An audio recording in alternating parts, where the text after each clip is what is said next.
I made a video not too long ago discussing the Steam Deck in comparison to a standard gaming laptop.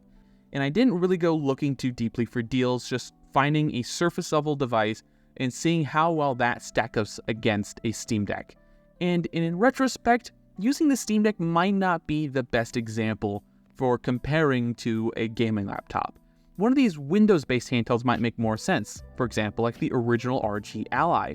That device has been out for well over a year now, and you can find those for really good prices with the Z1 Extreme on sites like eBay. It's a fairly common occurrence for me to see people in the comment section talking about how they got an original ROG Ally, or either a Z1 Extreme or not, for like $300 to $400 off of eBay, or open box from something like Best Buy. And I wondered, if you had that same budget, what is the absolute best gaming laptop you can get your hands on? So I went to eBay. I started scouring the site for the best gaming laptop deal. Previously, a laptop I tested was an Asus Zephyrus G502DU, which was a good enough laptop. It had a Ryzen 7 3740H. It had an NVIDIA 1660 Max-Q. Overall, performed admirably, but not out of this world. In all honesty, in comparison to something like a Z1 Extreme, it's very similar in terms of performance, though you will be able to crank the details a lot higher on a 1660 Ti, and it is, not a fair example, but the Z1 Extreme put out some valiant numbers, and it certainly put up a fight. But we're not settling for just some random laptop this time around. We are going to the most logical extreme. What is the best gaming laptop we can find? And that narrowed my search down to a few laptops, specifically a few laptop specs. A 3060 would be ideal, but really tough to find at this price point in good condition. 3050s are fairly abundant, but they tend to have other issues like poor displays, overall lesser build quality, especially if you go for like an HP Pavilion gaming laptop, which are fairly common. And I wanted to avoid that. I wanted to find something actually high-end, and it felt good, just like how the ROG Ally feels good in the hands. And I found a gaming laptop that flew so under the radar. It was so beloved by the gaming laptop community and enthusiasts that normal people just didn't really hear about it. The Electronics Mag 15. This is a gaming laptop from 2019, so I wouldn't be able to tell that by the amount of performance you can get out of this thing. It has a 9th gen Core i7-9750H with an NVIDIA RTX 2070 Max-Q graphics card with 8 GB of VRAM, 16 GB of DDR4 RAM, though it's only 2400 MHz, which is very slow for modern standards, but gets the job done. 1 TB of M.2 NVMe PCIe 3.0 storage, so slower storage, but more than what you get in a standard ROG Ally. And overall, I was very happy with this device. It has a mechanical laptop keyboard, which was crazy to use. Speakers were only just okay. I was really impressed with the IPS type display, which is just legal talk for it's an IPS display, but LG copyrighted the term IPS display, so nobody else can really call their displays IPS. But for all intents and purposes, it is an IPS display. Ultra thin bezels, Windows Hello, entirely built out of a chassis made out of full magnesium alloy, which makes the device incredibly light, coming in at just about 4 pounds. That might sound like a lot, but for most gaming laptops, that is a good weight. It's not uncommon to see gaming laptops all the way up to the 6, 7, even 8 pounds. It's a 15.6-inch 1080p 144Hz display, perfect for gaming, decent enough trackpad, and offers amazing performance. It's an RTX 2070 for Christ's sake. This thing better damn well put out some decent performance. Be able to play basically any PC game at 1080p ultra settings, no problem. One of my games I'm playing a lot recently, Tiny Tina's Wonderland, puts out amazing performance anywhere between 60 and 80 FPS depending on what's happening on screen. At 1080p, ultra high settings, a little bit of mix, it's an amazing experience. Compare that to the ROG Ally Z1 Extreme, it handles it quite well. 1080p, medium, low settings, you get an admirable 40 to 50 FPS. And on a small display like the ROG Ally has, it's amazing. It looks phenomenal. And it doesn't need to run at ultra settings for it to look good just because of the size of the screen. That's one of the main benefits of something like the Steam Deck. Just because you run on low settings doesn't mean it looks terrible. Overall, the performance obviously is way better on the gaming laptop. It's because of that larger, better cooling, dedicated graphics goes a long way, but that doesn't mean the ROG Ally is down and out.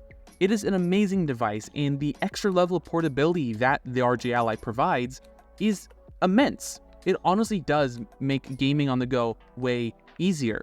But the moment you have to do anything else other than gaming when you're on the go, a gaming laptop suddenly makes way more sense. I've made multiple videos talking about using the Steam Deck as my dedicated computer, treating it much like a docked gaming laptop, and I would take it on the go. I'd have a whole portable monitor, keyboard, mouse setup, the whole hullabaloo to turn it into a portable solution to get my work done, because I do a lot of traveling sometimes. I need to be able to make my videos. So that is a big part of what I do. So a gaming laptop makes a lot more sense. It offers better performance, and the moment I don't need to do any gaming, it's way easier to do my work on it. While that is not necessarily what the ROG Ally and the Steam Deck are designed for, it's just an extra, salt on the wound.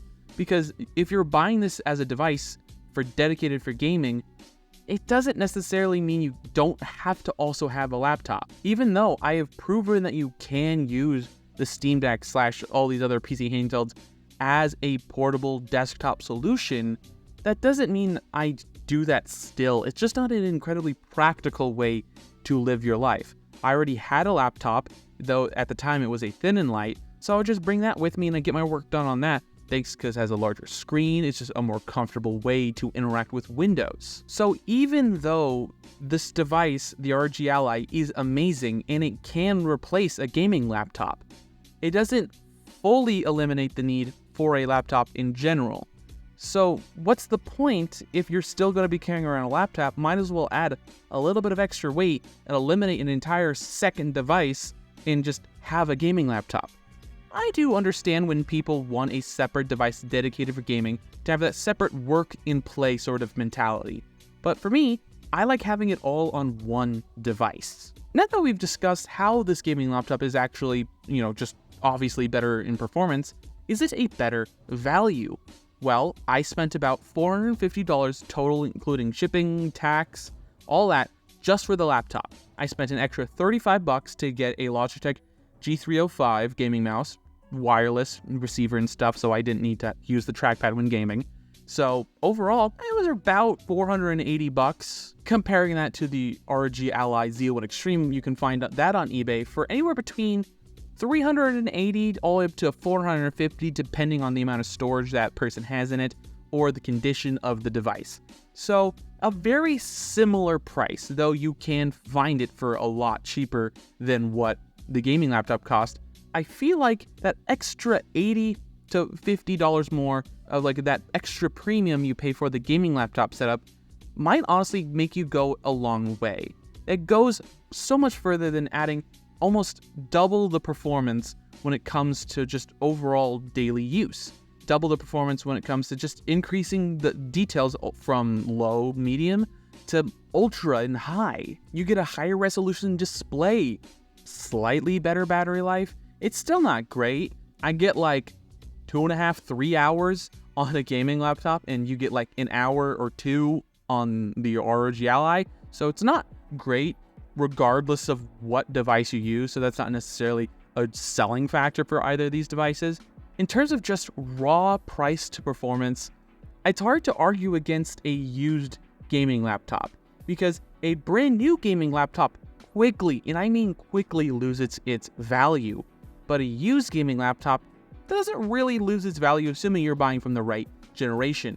I want to go anything older than 9th generation or 4th generation Intel and AMD processors. I really wouldn't go any older than 20 series NVIDIA or 6000 series AMD cards, because that's when you start running into the performance tier that these APUs are getting really close to. For Christ's sake, the new AMD Ryzen AI 300 chips with the new 890M graphics are outperforming old desktop cards, getting really close to modern cards like the 1650 Ti Max-Q, so the laptop version. It's getting so close to real desktop performance that it's really pushing out these lower-end gaming laptops and desktop gaming graphics cards.